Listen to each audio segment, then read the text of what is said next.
Kasih karena sudah bersedia untuk hadir malam hari ini bergabung bersama kelas belajar beasiswa Timor. Untuk mempersingkat waktu, langsung saja saya berikan kesempatan kepada Kayona untuk memperkenalkan diri dan setelah itu mungkin boleh langsung untuk diberikan materi. Terima kasih.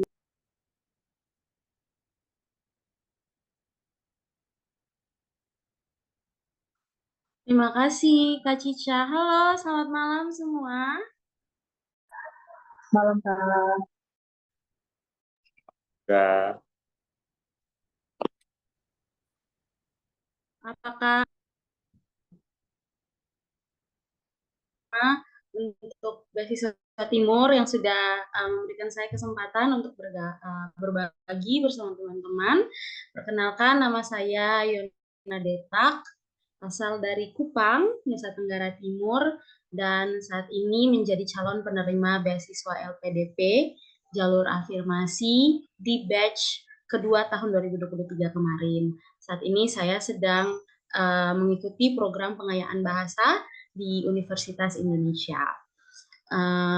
Saya berkuliah di jurusan fisika dan rencananya akan mengambil Masters of Science in Physics. Ya, jadi hari ini mari sama-sama kita belajar mengenai tes bakat skolastik yang mana merupakan salah satu dari serangkaian seleksi dari LPDP. Saya izin share screen-nya.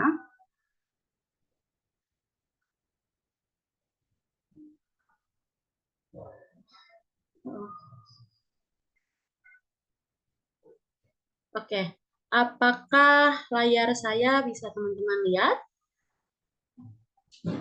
bisa. Oke, baik. Baik. Uh, jadi langsung saja. Apa itu tes bakat skolastik? Tes bakat skolastik adalah salah satu dari rangkaian seleksi untuk menerima beasiswa LPDP. Tes bakat skolastik sendiri terbagi menjadi 3 bagian, teman-teman. Yang pertama adalah verbal, yang kedua kuantitatif, dan yang ketiga adalah pemecahan masalah terdiri dari 23 soal, yang mana dikerjakan selama 30 menit. Ada analogi dan ada analitis 7 soal. Bagian selanjutnya adalah deret ada 8 soal, aritmatika 8 soal juga, dan kecukupan data 9 soal dengan durasi waktu 40 menit. Dan problem solving ada 12 soal dengan durasi waktu 20 menit. Di slide-slide berikutnya, saya akan membahas mengenai masing-masing bagian ini. Verbal analogi adalah tes untuk menguji tingkat berpikir dan bernalar secara analogis dalam memecahkan masalah dengan melibatkan kata-kata. Bentuknya, entah itu sinonim, antonim,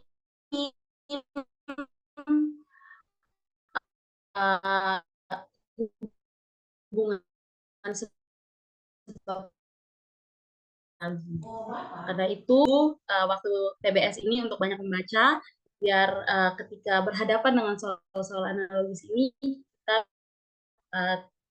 teman-teman bisa menjawab soal-soal di bagian verbal ini. Nah, bagaimana sih cara mengerjakan verbal analogi? Versi saya ya, yang pertama pastikan maupun secara makna. Contohnya, di sebelah kiri tanda sama dengan ada 2 kata. Maka harusnya di sebelah kanan tanda sama dengan harus juga 2 kata. Dan pastikan bahwa 2 kata di tanda kiri sama dengan ini memiliki makna atau hubungan yang sama dengan yang di sebelah kanan tanda sama dengan. Contoh, panas dan dingin, berlawanan, antonim. Maka di sebelah tanda sama dengan juga harus 2 kata yang saling berlawanan, yaitu siang dan malam. Atau kita bisa pakai hubungan kita makan. Maka selanjutnya kita juga mencari di opsi jawaban itu yang menyediakan opsi sebab akibat. Karena kita haus, maka kita minum. Nah, Juga kita harus bisa mengidentifikasi pola hubungan. Contohnya kakak tua dan merpati. Contohnya gurame dan kakap. Atau ada subjek dan karya, penyair dan puisi. Penyair, karyanya puisi. Maka di opsi yang disediakan, teman-teman silakan pilih yang juga menghadirkan opsi subjek dan karya. Contohnya pemahat, karyanya patung. Bagian verbal yang kedua, melanjutkan kecepatan saya dalam menjelaskan. Yang kedua ada penalaran logis. Ada 3 bagian yang kita harus pahami di penalaran logis. Adalah pernyataan atau kalimat deklaratif yang hanya bernilai benar atau salah. Kemudian ada pernyataan majemuk, yang berarti kalimat yang dibentuk oleh 2 pernyataan atau lebih. Dan negasi adalah pernyataan baru yang merupakan melawan majemuk ya. Pernyataan pertama, pernyataan kedua, pernyataan dengan kata dan. Novi memiliki hewan peliharaan kucing dan kelinci. Kalau kita pakai hubungan disjungsi, dihubungkan dengan kata atau. Berarti hubungannya Novi memiliki hewan peliharaan kucing atau kelinci. Nah, dari sini disjungsi adalah negasi P memiliki hewan peliharaan kucing dan kelinci adalah Novi tidak memiliki hewan peliharaan kucing atau kelinci. Kalau kita lihat di negasi dari disjungsi adalah negasi P dan negasi Q. Artinya, Novi tidak memiliki hewan peliharaan kucing. Ada juga di bagian verbal ini ada namanya modus polens. Ini memiliki premis, yaitu premis pertama P maka Q dan premis kedua P, sehingga kesimpulannya Q. Mungkin kalau bicara pakai variabel ini agak mengerti. Contoh premis pertama, jika maka. Jika hari ini langit mendung, P, maka hari ini akan hujan. Q, P maka Q. Premis keduanya, hari ini langit mendung. Maka kesimpulannya adalah apa? Kalau hari ini langit mendung, maka hari ini akan hujan. Jadi P maka Q, premis kedua P, kita eliminasi P, sisanya pakai kontan ada. Modus tolensnya P maka Q.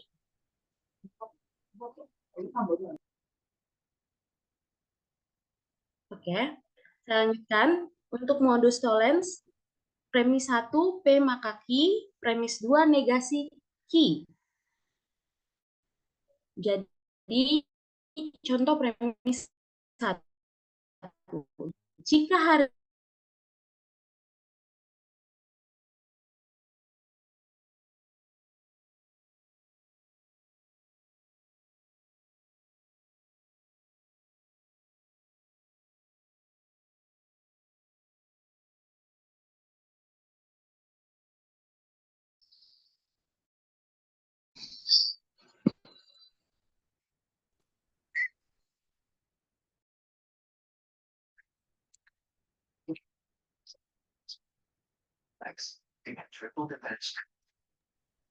teman-teman sepertinya kayaknya sedang ada kendala jaringan.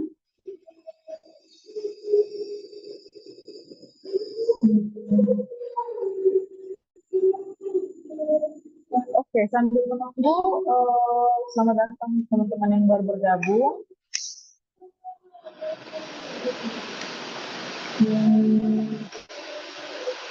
Apa kita mulai lagi perkenalan singkatnya sambil menunggu Kak Yona bergabung kembali. Adakah teman-teman yang ingin perkenalan? Halo? Oh, Kak Yona, halo.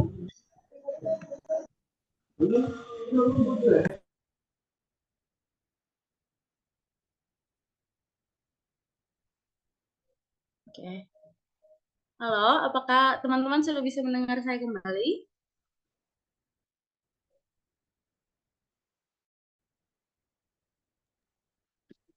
Bisa, Kak Yona, suara jelas.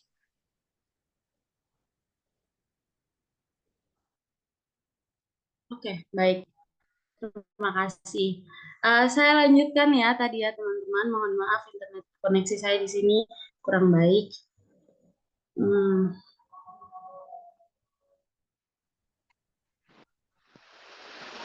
oke.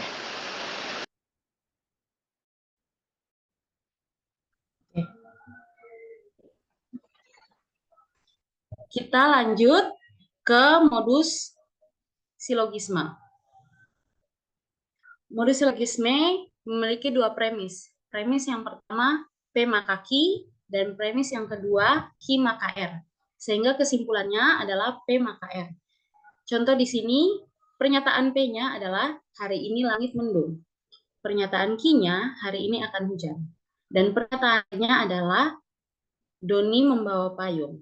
Kalau kita pakai premis yang pertama, maka jika hari ini langit mendung, maka hari ini akan hujan.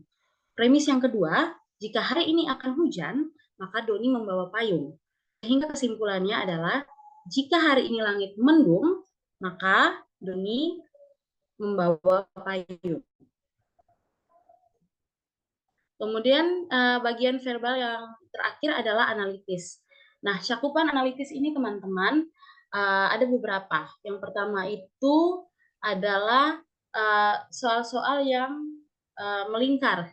Contohnya mereka bertanya soal posisi duduk di meja yang melingkar. Ada 7 orang misalnya duduk di satu B, si B duduk di samping si E misalnya. Nah, itu kita diminta siapa yang duduk di antara siapa gitu. Biasanya gitu. Yang kedua adalah pola pasangan dan urutan atau susunan. Entah itu urutan tua muda, urutan siapa yang duduk paling kiri sampai paling kanan, urutan tinggi rendah, ataupun urutan dari susunan jadwal. Nah, bagaimana sih cara mengerjakannya? Cara mengerjakannya itu kita gambar pola. Jadi kalau misalnya soalnya meminta untuk kita menjelaskan siapa yang duduk di meja melingkar, kita gambar saja pola melingkar dan kita susun satu-satu berdasarkan informasi yang kita dapat di soal. Kemudian kita masukkan tunjuk dan kita analisa dari poin-poin itu. Contohnya seperti apa? Contohnya seperti ini. Kalau misalnya kita diminta gambar pola melingkar, kita gambar pola melingkar, terus kita tulis. Oh, berdasarkan soalnya dia bilang, A duduk di sebelah E. Kemudian B duduk di sebelah F. Dan D duduk di sebelah G. Nah, biasanya soalnya tanya, siapa yang antara A dan ada juga pola kotak seperti ini gitu. Contoh soalnya seperti apa? Saya ambil satu dari latihan saya tahun lalu. Berdasarkan QS ranking, 6 kota ini yaitu Tokyo, Melbourne, Surrey, Sydney, dan London termasuk dalam kota paling diminati untuk studi. Sydney bukan yang pertama, Surrey adalah yang terendah, Sydney ketiga. Nah, yang menjadi pertanyaan, kota yang paling diminati keempat dan kedua adalah, kita buat saja pola panah paling atas, anggaplah gitu kan.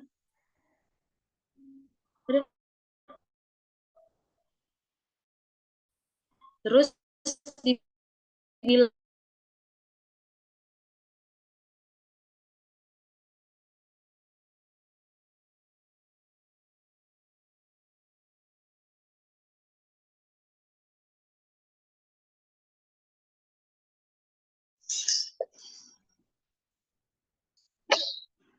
Sepertinya ada kendala jaringan ya teman-teman. Mohon maaf.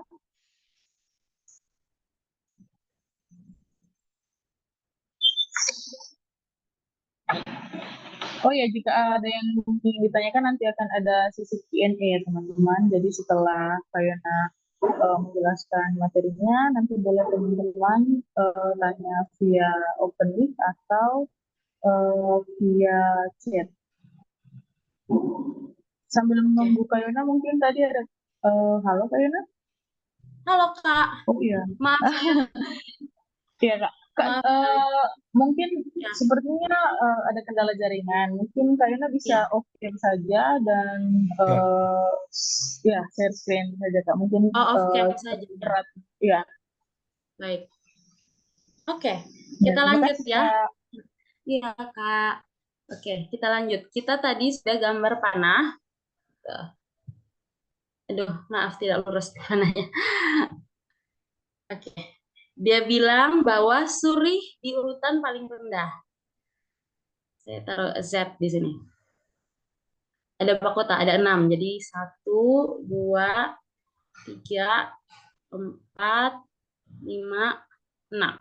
Oke. Surih paling rendah. Tokyo di urutan ketiga. 1, 2, 3. Tokyo di sini. Oke. Kemudian sini bukan yang pertama dan bukan yang terakhir. Melbourne dan Tokyo bukan yang pertama. Sydney kurang diminati dibanding Tokyo dan Melbourne. Berarti Sydney harusnya berada di bawah Tokyo. Entah Sydney di urutan keempat atau Sydney berada di urutan kelima. Kita taruhlah Sydney di urutan di sini. Bisa jadi Sydney di sini atau Sydney di sini. We don't know. Kemudian Melbourne dan Tokyo. Oke. Melbourne dan Tokyo bukan yang pertama. Melbourne, Surrey rendah, Sydney kurang diminati paling Tokyo dan Melbourne. Oke, berarti kalau Melbourne bukan yang pertama, Tokyo sudah yang ketiga, Surrey sudah yang paling bawah, berarti ada satu kota yang tidak disebutkan, yaitu London. Maka kemungkinan paling besar, London ada di yang pertama. Kalau London ada yang di pertama, maka Melbourne,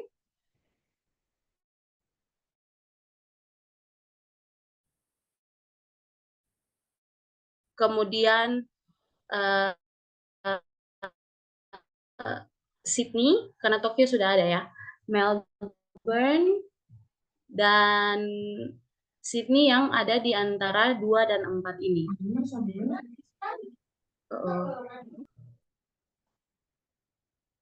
Oke, lanjut. 1, 2, 3, 4, 5, 6. Oke. Berarti yang di 5 ini, kalau bukan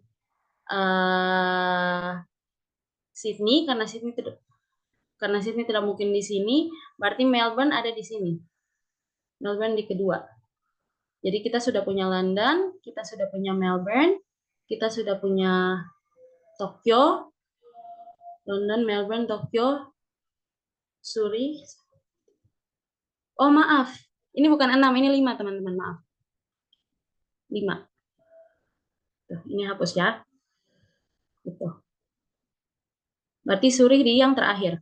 Kalau begitu, yang ada di 2 dan 4 hanya Melbourne dan Sydney. Jadi jawabannya adalah C. Oke. Kalau teman-teman masih bingung yang ini, saya bisa jelaskan lagi ulang ya nanti ya. Kita move to the next slide. Aduh.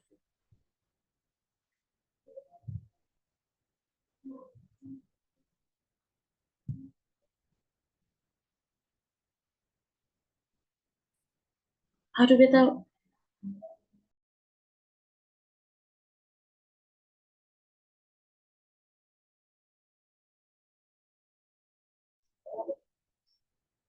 Halo Kayona.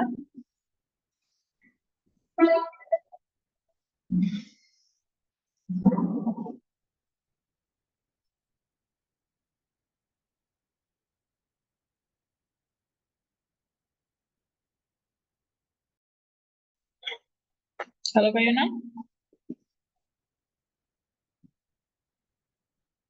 Suaranya tidak kedengaran Kak.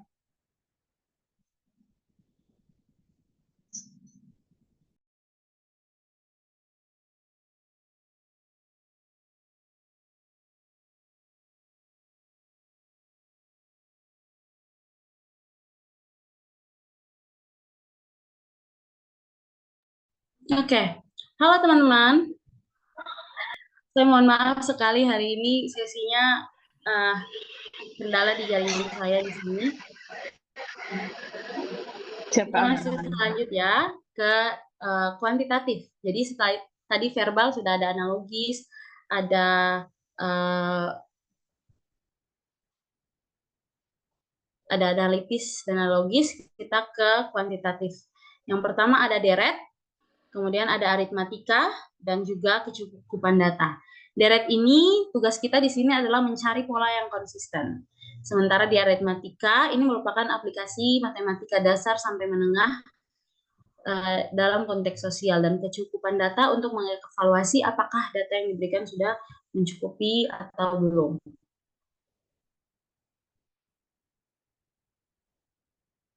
Nah, kuantitatif deret, teman-teman, kuantitatif deret ini entah itu tambah, kurang, kali, bagi, atau pangkat. Angkanya entah itu bilangan bulat ataupun bilangan pecahan, tapi bisa juga pakai bilangan khusus, seperti bilangan prima dan lain-lain. Nah, deret ini ada banyak pola, teman-teman. Ada yang pola langsung, pola bertingkat, ada yang tetap dan berubah, ada juga pola yang campur ganda. Contoh pola langsung itu yang seperti apa sih? Contoh pola langsung seperti ini yang teman-teman. 1, 4, 8, 13, 19. Nah, dia pakai hubungan. Kita cari hubungan 1 ke 4 itu berapa? 1 ke 4 itu kita tambah 3. Lampu mati, oh. Kemudian 4 ke 8 itu kita tambah 4. 8 ke 13 itu kita tambah 5. 13 ke 19 itu kita tambah 6. Nah, kita sudah bisa lihat nih polanya. Tambah 3, tambah 4, tambah 5, tambah 6. Maka setelah 19 kita harus tambah berapa? Kita harus tambah 7. Jadi 19 tambah 7, 26. Setelah 26 kita tambah berapa? Oh, kita tambah 8. Berarti 26 tambah 8, 34. Ini masih di kategori soal deret yang sering kita jumpai gitu.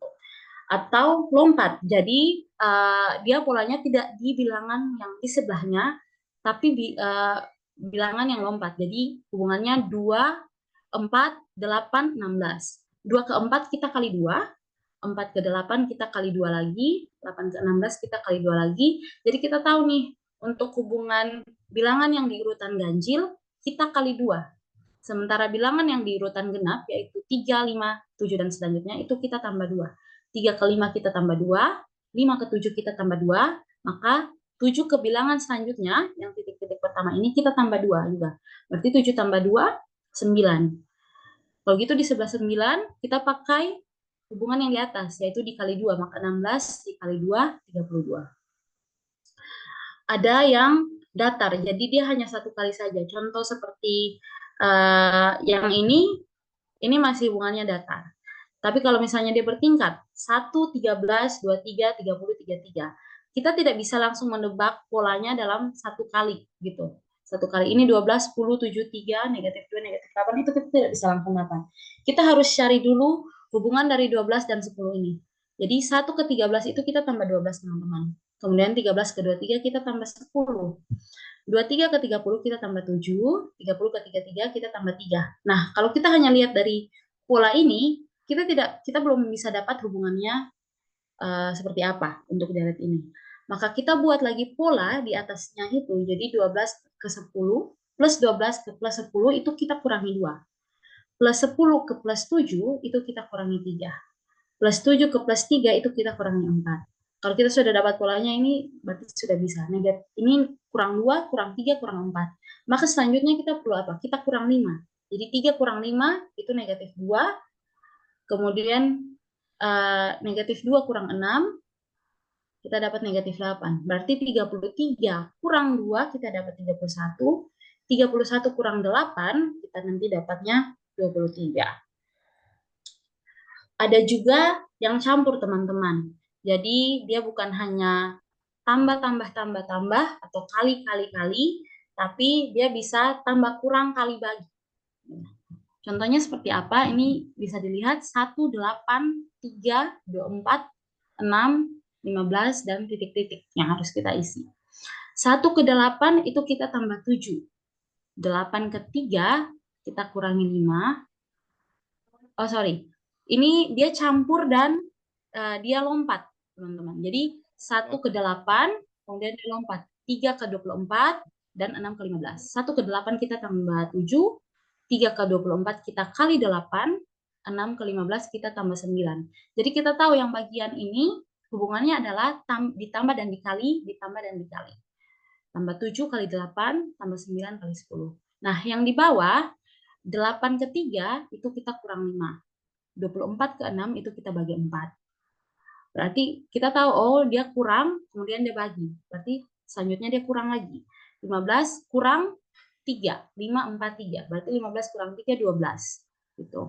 12, kita ikut pola yang di atas, berarti kita kali 10. 12 kali 10, 120. Ada juga yang ganda. Jadi contohnya gini. 2 ke 7 itu berarti 2 kali 4 kurang 1. 2 kali 4, 8. 8 kurang 1, 7. 7 ke 20 itu kali 3 kurang 1. 7 kali 3, 21. 21 kurang 1, 20. 20 ke 29 itu kita kali 2 kurang 1. 20 kali 2, 40. 40 kurang 1, 39. Dan terus berlanjut gitu. Maka kita tahu bahwa pola di deret yang ini adalah kali 4 kurang 1, kali 3 kurang 1, kali 2 kurang 1, kali 1 tambah 1, kali 0 kurang 1, dan selanjutnya gitu. Maka kalau di sini kita tahu 0 kali 0 kurang 1. Negatif 1 kali 0, 0. Dikurang 1, oh sorry, bukan. Negatif 1 kali negatif 1, 1. 1 kurang 1, 0. Maka di sini 0. 0 dikali negatif 2, 0. 0 kurang 1, negatif 1. Ada juga yang berubah, teman-teman. Jadi, contoh 35, 41, 36, 9, 27, dan selanjutnya. 35 ke 41 itu kita tambah 6. 41 ke 36 kita kurang 5. 36 ke 9 kita bagi 4. 9 ke 27 kita kali 2. Berarti kita bisa lihat, tambah kurang bagi kali. Maka selanjutnya kita tambah lagi. 27 tambah 2, 29. 29, kalau tadi kita tambah, sekarang kita kurang. 29 kurang 1, 28. Memang soal-soal di bagian deret ini sangat tricky, teman-teman. Kadang kita tidak bisa selalu tahu bagaimana hubungan dari deret-deret ini gitu. Maka kalau saran dari beberapa teman saya, mereka biasanya lebih banyak memaksimalkan di bagian verbal gitu. Nah, sekarang ada namanya kuantitatif aritmatika. Ada 2 bagian, teman-teman. Yang pertama, aljabar, yaitu berkaitan dengan menentukan satu nilai, dan aritmatika yang berkaitan dengan bilangan, perbandingan, aritmatika sosial, maupun jarak dan waktu. Prinsip dari aljabar itu untuk menentukan nilai dari suatu variabel. Jadi kita cari berapa nilai X, berapa nilai Y, berapa nilai A, berapa nilai B gitu. Nah, cara kerjanya kita buat substitusi, eliminasi, maupun manipulasi. Contoh ya seperti ini. 3X kurang 2Y sama dengan 15. 4X kurang 5Y sama dengan 13. Maka yang ditanya adalah X kuadrat kurang 5Y adalah berapa gitu. Nah, di sini sudah dikasih contohnya. 3X kurang 2Y sama dengan 15, 4X kurang 5Y sama dengan 13. Kita taruh di sini, kita tulis di sini. Nah, di sini kita mau eliminasi X. Cara kita eliminasi X adalah kita membuat nilai X-nya sama. Nah, kita cari bagaimana kita buat nilai X-nya sama. Kalau di sini 3, di sini 4, maka 3 ini kita kali dengan 4. 4-nya ini kita kali dengan 3. Jadi persamaan yang di atas kita kali dengan yang di bawah, kemudian persamaan di bawah kita kali di atas. Kalau 3X kurang 2Y sama dengan 15 kita kali 4, maka 4 kali 3X sama dengan 12X. 4 kali negatif 2Y sama dengan negatif 8Y. 4 kali 15 sama dengan 60. Kemudian yang di bawah kita kali 3 juga. 3 kali 4X, 12X. 3 kali negatif 5Y, negatif 15Y. 3 kali 13, 39. Kita kurangi. Kenapa kita kurangi? Sehingga 12x dikurang 12x, 0. Sehingga yang tersisa hanya variabel y. Negatif 8y kurang negatif 15y, kita dapat 7y. 7y sama dengan 60 kurang 39, 21. Maka y sama dengan 21 dibagi 7, dapatlah 3. Setelah kita dapat y sama dengan 3, kita eliminasi x dapat y sama dengan 3, nilai y ini yang kita masukkan di persamaan pertama, yaitu 3x kurang 2y sama dengan 15. Karena kita sudah tahu y sama dengan 3, kita masukkan nilainya. 3x kurang 2 kali 3, 2 kali y, 2 kali 3 sama dengan 15, maka 3x sama dengan 3x kurang 6 sama dengan 15, 3x sama dengan 15 tambah 6 sehingga hasilnya 3x sama dengan 21. X sama dengan 21 bagi 3 yaitu 7. Maka x kuadrat kurang 5y, kita sudah dapat dua-duanya yaitu x dan y, kita tinggal masukkan. X kuadrat kurang 5y sama dengan x kuadrat, 7 kuadrat, kurang 5 kali y, 5 kali 3. 7 kuadrat sama dengan 49, dikurang 15, sama dengan 34. Sehingga jawabannya adalah B.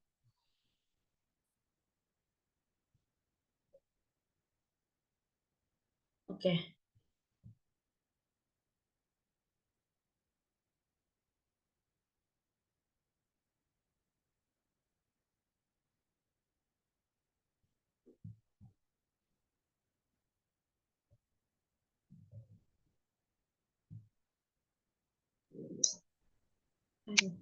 Halo Kak Yona. Oke. Lanjut ke aritmatika. Aritmatika ini berkaitan dengan bilangan-bilangan operasi-operasi yang digunakan. Ini lebih kepada, kalau di matematika itu dulu soal cerita gitu. Kalau aljabar kan X, Y, Z gitu. Kalau aritmatika lebih kepada aplikasi matematika, soal cerita. Atau bisa juga seperti ini, teman-teman. Contoh kita lihat yang soal cerita dulu ya. Pak Amsal membeli 2 keranjang mangga dan dijual kembali dengan harga sekian. Jika ia mendapat untung 40%, berapa rupiah harga pembelian sekeranjang mangga tersebut? Gitu. Kita bisa pakai seperti ini. Dia dapat untung 40%, jadi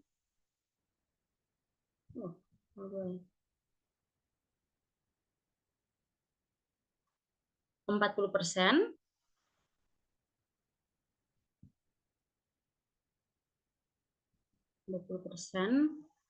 Dari harga dia beli,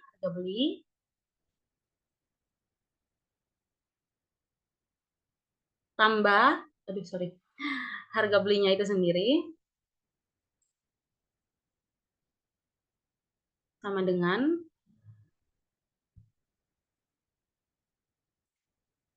dengan 532.000.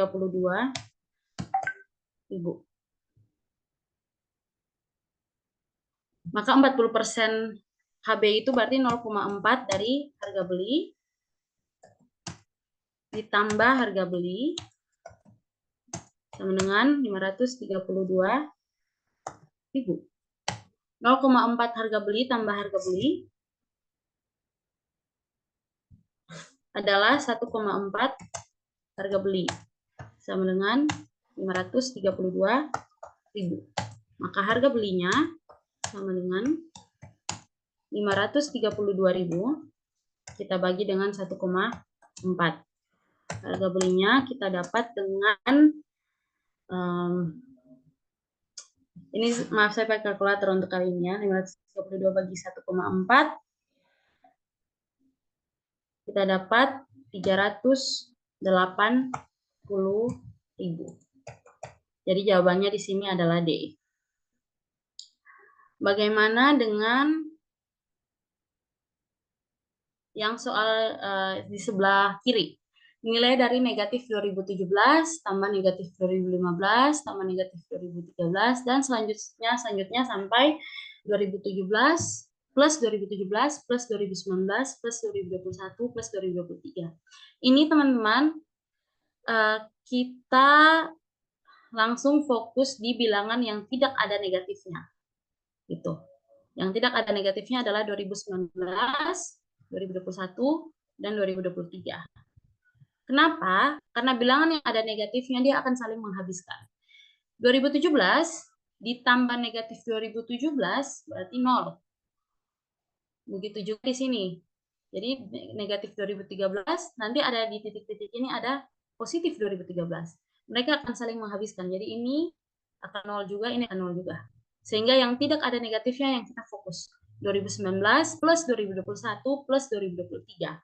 Daripada kita susah-susah untuk menambah ini semua, kita lihat saja angka belakangnya. 9 ditambah 1 tambah 3. 9 tambah 1, 10. 10 tambah 3, 13. Maka kita cari opsi yang di belakangnya ada angka 3, yaitu 6063. Gitu. Oke, kita lanjut ke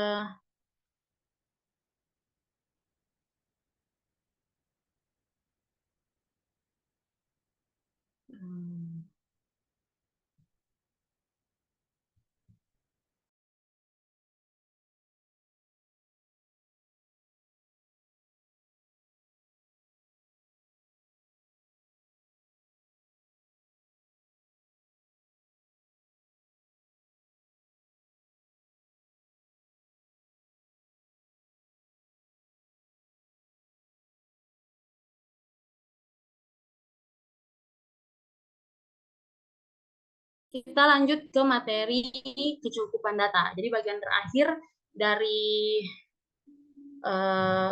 kuantitatif ini adalah kita menentukan apakah dua pernyataan yang diberikan di soal cukup tidak bagi kita untuk menjawab soal ini. Jadi contoh pada gambar berikut ada segi 4 yang tidak sempurna gitu ya. Ada beberapa sisi X, Y, Z, dan Y. Di soal diberitahu bahwa X tambah Z sama dengan 75 dan Y sama dengan 135 gitu. Kalau kita mengingat dalam sudut-sudut segi 4, jumlah semua sudutnya harus 360. Jadi satu putaran jam itu harus 360 derajat. Kalau gitu, kita tahu bahwa X kalau ikut tambah Z, tambah W dan tambah A, kita tidak tambah Y, teman-teman. Di sini kita tambah A. Itu karena dia yang di dalam bangun datar ini. X tambah Y tambah Z tambah A harus 360 derajat. Gitu. Kemudian, hubungan A dan Y ini adalah A tambah Y harus 360 derajat juga.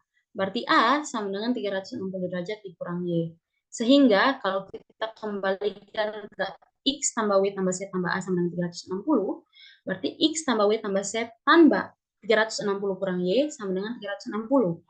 Maka W kita dapat 360 derajat kurang X tambah Z kurang 360 derajat kurang Y.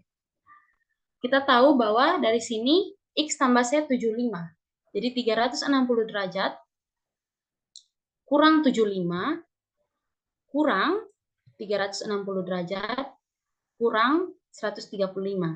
Dari sini kita tahu kita bisa dapat nilai berapa nilai W-nya. Karena semua nilai yang dibutuhkan untuk mendapatkan W sudah bisa kita isi. Nah, sekarang kita lihat di option yang diberikan. Pernyataan dibilang A, pernyataan 1 saja cukup untuk menjawab pertanyaan, tetapi pernyataan 2 saja tidak cukup. Apakah pernyataan 1 saja cukup? Tentu tidak. Kenapa? Karena kalau kita mau mencari nilai W, kita harus tahu nilai Y. Option B, pernyataan 2 saja cukup untuk menjawab pertanyaan, tetapi pernyataan 1 saja tidak cukup. Tentu pilihan ini salah. Kenapa? Karena kalau kita lihat di persamaan, W sama dengan 360 kurang X tambah Z kurang 360 kurang Y. Maka kalau kita hanya tahu berapa nilai Y, kita tidak tahu berapa nilai X tambah Z, maka kita tidak bisa tahu berapa nilai W. Nah, kita lihat di pernyataan C. Dua pernyataan bersama-sama cukup untuk menjawab satu pernyataan, tetapi satu pernyataan saja tidak cukup. Ini bisa jadi opsi jawaban kita, tapi kita lihat dulu jawaban D dan E. Pernyataan 1 saja cukup untuk menjawab pernyataan dan pernyataan 2 saja cukup. Tentu tidak, karena tadi di A dan B kita sudah lihat bahwa satu pernyataan saja tidak cukup untuk menjawab itu. Jadi jawabannya adalah jawaban C. Gitu. Kemudian tipe yang terakhir adalah tipe soal ada dua, yaitu kalau misalnya sumber informasinya dari teks paragraf, maka biasa diminta kesimpulan kalau di problem solving. Kalau misalnya informasinya dari diagram, maka yang ditanyakan adalah kesesuaian informasi atau mencari hubungan antar data. Contohnya ini, dewasa ini hampir seluruh lapisan masyarakat sudah mempunyai ponsel. Tentu saja hal ini merupakan sebuah kemajuan, karena masyarakat memiliki akses yang lebih luas tentang informasi terkini. Hal ini juga didukung dengan masifnya penggunaan sosial media sebagai sarana berbagi informasi. Namun, sayangnya masih ada beberapa individu yang berniat jahat untuk memanfaatkan sosial media sebagai sarana mereka meluncurkan modus-modus penipuan atau pencurian. Salah satu yang paling berbahaya adalah phishing melalui link atau aplikasi. Simpulan yang benar dari paragraf di atas adalah kalau kita lihat A, sosial media lebih banyak dampak positifnya dibanding dampak negatif. Tidak bisa disimpulkan demikian karena di sini di paragraf tidak dibilang bahwa lebih banyak dampak positifnya dibanding dampak negatif. Kalau jawaban B, hampir tidak ada masyarakat yang tidak memiliki ponsel. Memang ada pernyataan itu di paragraf ini, di mana hampir seluruh lapisan masyarakat sudah mempunyai ponsel. Tapi ini bukanlah kesimpulan dari paragraf ini. Ketiga, C. Sebaiknya informasi yang didapat dari sosial media harus dicek dulu kevalidannya. Ini juga tidak bisa menjadi kesimpulannya, teman-teman. Ini bisa jadi apa yang bisa kita interpretasi dari paragraf ini, tapi bukan kesimpulan paragraf ini. Jadi jawabannya D. Meningkatnya jumlah kepemilikan ponsel membawa dampak baik dan buruk di masyarakat. Ini bisa menjadi jawaban kita. Kenapa? Karena di paragraf ini disebutkan dua-duanya, yaitu dampak baik dan dampak buruknya. Atau ada juga contoh diagram. Jadi ini diagram problem di masyarakat yang merah. Oke. Ini saja. Yang merah, yang biru, sorry. Yang biru stunting, yang orange itu PHK, dan yang abu-abu itu banjir, permasalahan banjir. Dari tahun 2018 sampai tahun 2022. Ini ada paragrafnya. Banyak sekali permasalahan yang menimpa kehidupan rakyat negeri Wakanda. Namun 3 permasalahan yang paling serius adalah stunting, pemecatan karyawan PHK, dan bencana alam berupa banjir. Tahun 2020 adalah tahun politik di mana terjadi perubahan susunan di pemerintah, termasuk kebijakan yang diambil oleh pemerintah yang baru. Sejatinya, ketiga permasalahan tadi memiliki solusi yang berbeda-beda. Stunting hanya bisa diatasi dengan perbaikan posyandu dan sebagainya, solusi dan sebagainya. Oke, kita fokus ke soal. Berdasarkan data di atas, di mana pernyataan berikut yang paling tepat. A.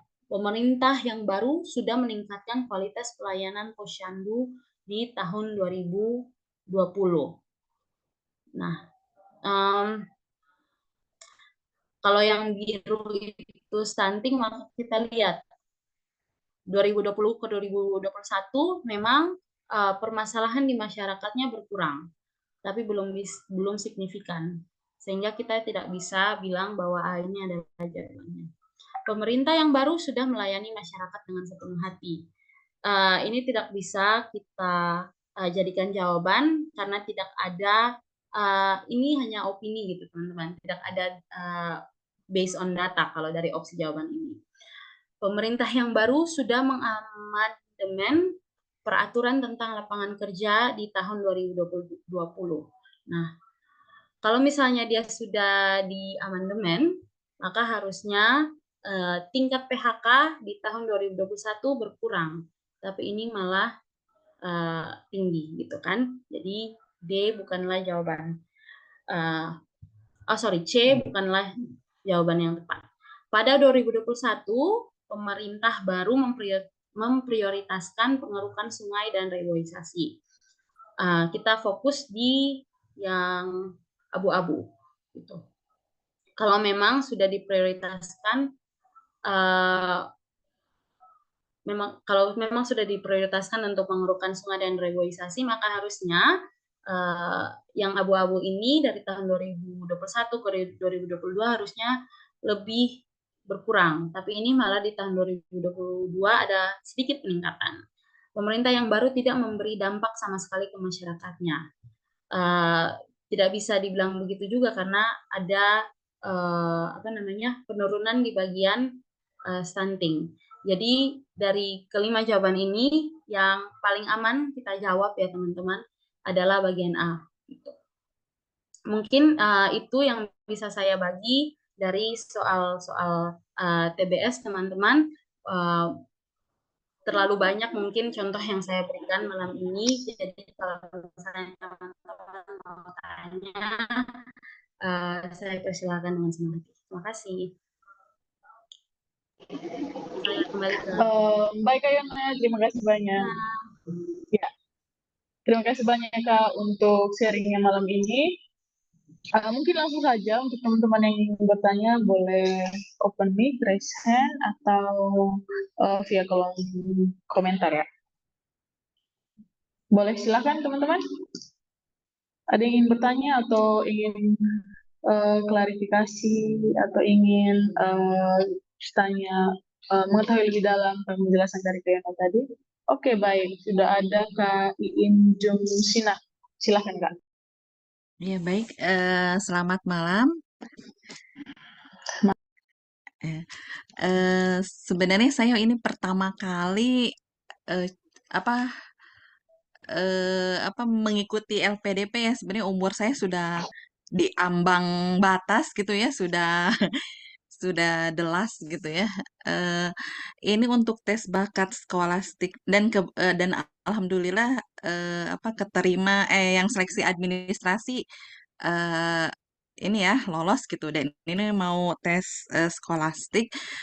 Em, Mungkin yang mau saya tanyakan eh passing grade ya, passing grade terus eh apa saya PNS gitu ya, PNS passing grade-nya apa bisa misalnya kalau di batas sekali di bawahnya itu bagaimana ada passing grade atau enggak gitu ya. Terus bagaimana mengetahui kapan jadwal ujian skolastiknya dari LPDP gitu ya.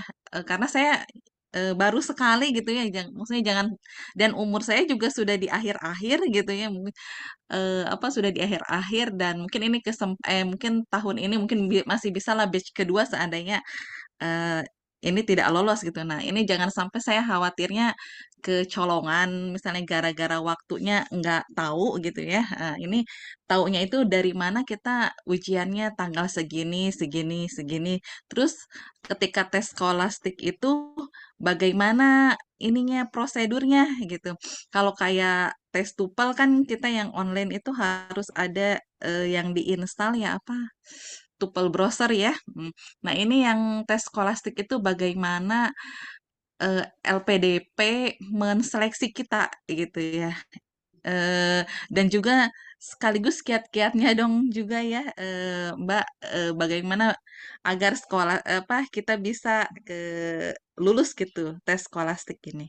Mungkin itu saja, kurang lebihnya mohon maaf. Terima kasih. Terima kasih Kak Iin. Langsung saja kayaknya dijawab. Jadi pertanyaan pertama itu passing grade untuk TBS, khususnya PNS. Kemudian kedua bagaimana cara tahu jadwal TBS, tes bakat skolastiknya. Terus yang ketiga prosedurnya bagaimana dan kiat-kiat untuk lulus. Silahkan Kayana. Baik, terima kasih Kain untuk pertanyaannya. Selamat sudah lolos tahap administrasi. Semoga di TBS ini bisa semangat biar bisa lolos di one shot LPDP ya. Amin. Yang pertama, bagaimana dengan passing grade? LPDP sendiri kan memang punya banyak jalur ya untuk beasiswa. Ada yang jalur umum, ada yang jalur afirmasi seperti saya, dan juga ada yang jalur PNS. Nah, tiap jalur itu punya passing grade yang berbeda-beda. Memang LPDP tidak secara ofisial ya mengeluarkan ini jalur ini passing grade ini, belum ada pernyataan itu. Tapi biasanya kalau kita lulus di TBS itu mereka kasih tahu passing grade untuk ini berapa itu. Untuk PNS sendiri, mohon maaf kakak, saya belum research gitu. Jadi setelah ini pasti saya coba tanya ke teman-teman saya yang ada di sini, PB bersama pengayaan bahasa bersama saya, yang jalur PNS gitu. Soalnya LPDP tidak pernah secara resmi mengeluarkan statement berapa passing grade untuk jalur ini dan jalur ini. Kalau afirmasi, 2 batch terakhir passing grade-nya adalah 90 dan untuk yang umum 150 gitu.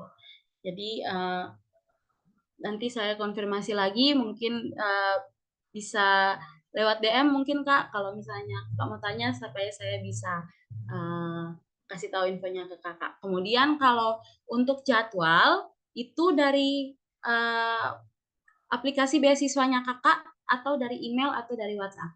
Biasanya mereka kirim di tiga-tiganya. Kalau mereka sudah kirim di email, biasanya mereka kirim di WhatsApp. Silakan buka email kamu dan sebagainya gitu. Itu bisa dilihat. Kemudian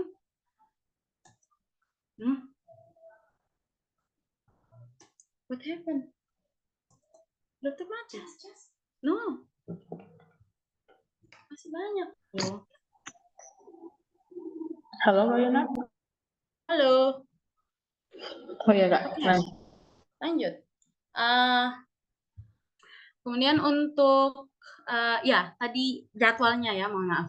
Untuk jadwalnya itu ada di aplikasi, kemudian ada juga di email dan ada juga di WhatsApp. Untuk prosedurnya biasa ya kita juga memang harus menginstal seperti kita tes TOEFL online, Kakak. Jadi beberapa hari sebelumnya itu sudah ada petunjuk yang disampaikan oleh LPDP melalui email. Silakan dibaca aplikasi apa yang mereka minta untuk kita install dan sebagainya. Untuk tips dan trik, kalau saya batch kemarin saya ikut kelas-kelas online Kak untuk TBS ini karena saya tahu saya cukup lemah di bagian verbal. Saya kuat di bagian kuantitatif gitu. Jadi saya fokus di bagian verbal untuk belajar bagaimana sih itu silogisme dan tadi konjungsi, negasi dan sebagainya. Setelah ikut kelas online juga karena saya tahu saya lebih kuat di kuantitatif di matematika. Jadi ketika mengerjakan soal saya fokus kerja di bagian kuantitatif itu. Kenapa? Karena itu yang akan memberikan saya berkontribusi kepada skor saya yang paling besar. Gitu. Jadi silakan kenali kakak paling kuat di bagian mana. Apakah di bagian kuantitatif, apakah bagian verbal, atau di bagian problem solving. Jadi bisa fokus di kekuatan yang dimiliki oleh kakak. Gitu. Kira-kira begitu yang bisa saya sampaikan Kak untuk passing grade-nya saya masih hutang dengan kakak, nanti saya kabari ya Kak. Iya, terima kasih. Terima kasih Kak. Semangat Ibu. Iya, mohon doanya jelas di sisa umur gitu. Jadi kayak ini semoga menjawab ya. Mungkin tadi bantu jawab untuk Kak Dayu, mungkin boleh bantu jawab untuk yang Ya. PNS biasanya ya. passing grade-nya. Ya, ini kalau jadi teman-teman semua selamat malam. Kalau sangat teknikal, kalau saya saran itu nanti bisa ditanyakan ke LPDP sebenarnya. Tapi ini menyambung ke Kayona tadi. Memang tidak ada secara resmi disebutkan passing grade-nya berapa.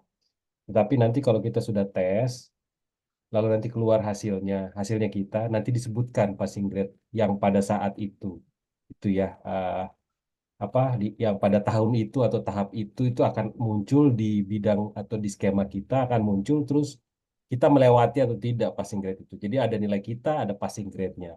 Itu Ibu ya. Terus kemudian saya menyambung ke Kayona juga ini, tahu jadwalnya di mana. Sebenarnya di LPDP ada tanggal-tanggalnya. Jadi skolastik kapan akan muncul tanggal 18. Jadi nanti dibagi siapa dapat hari apa gitu ya. Karena kan kalau saya waktu itu 3-4 hari ya tes skolastik. Jadi saya dapat hari kedua atau hari ketiga gitu ya. Biasanya gitu ya. Jadi satu minggu itu akan ada skolastik. Beda-beda waktunya untuk tiap orang. Tapi kalau nyambung ke pertanyaan, tesnya di mana? Tesnya online ya. Jadi nanti berhadapan dengan uh, komputer gitu ya. Jadi teman-teman persiapkan diri juga menguasai komputer. Itu Cica, makasih. Siap Kak Dayu, terima kasih. Ini di kolom chat ada Kanel C. Kakak boleh minta